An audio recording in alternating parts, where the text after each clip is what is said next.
Dans les grosses têtes de RTL ce jeudi 16 février dernier, Laurent Ruquier a fait une discrète mais piquante allusion à l'affaire Pierre Palmade.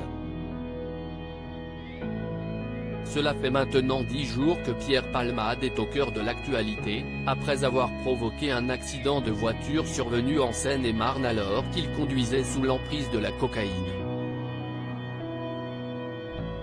D'abord placé en garde à vue puis présenté à un juge d'instruction, l'humoriste de 54 ans a été mis en examen pour homicide involontaire ce vendredi 17 février et transféré avec un bracelet électronique à l'hôpital Paul Brousse de Villejuif dans le Val-de-Marne. Laurent Ruquier silencieux sur l'affaire Palmade dans les grosses têtes sur RTL le 16 février dernier, veille de la mise en examen de l'humoriste. Le journaliste Christophe Barbier, nouveau chroniqueur de l'émission, proposait lors du jeu des fake news une fausse affirmation sur l'ancien chef de gouvernement italien, Silvio Berlusconi qui a été acquitté mercredi 15 février par le tribunal de Milan dans la sordide affaire de ses soirées dites Bunga Bunga. Il y a eu en Italie le procès des soirées Bunga Bunga. Vous savez, ces orgies organisées par Silvio Berlusconi. Il a été relaxé à ce procès.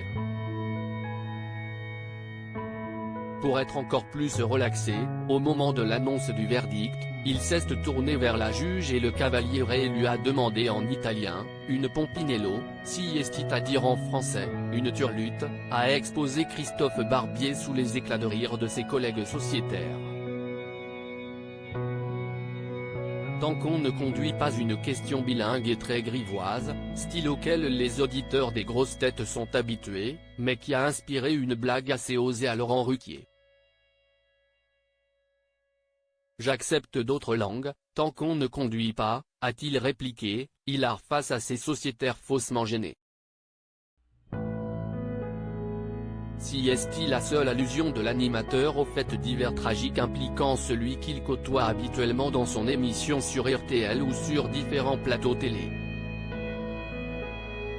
Il avait par exemple reçu Pierre Palmade sur le plateau d'On n'est pas couché en mai 2019 pour la promotion de son livre « Dites à mon père que je suis célèbre ».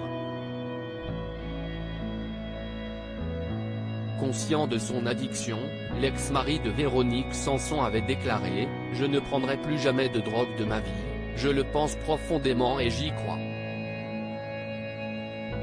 À lire aussi Il essaye d'en sortir, François Rollin revient sur les nombreuses addictions de son ami Pierre Palmade.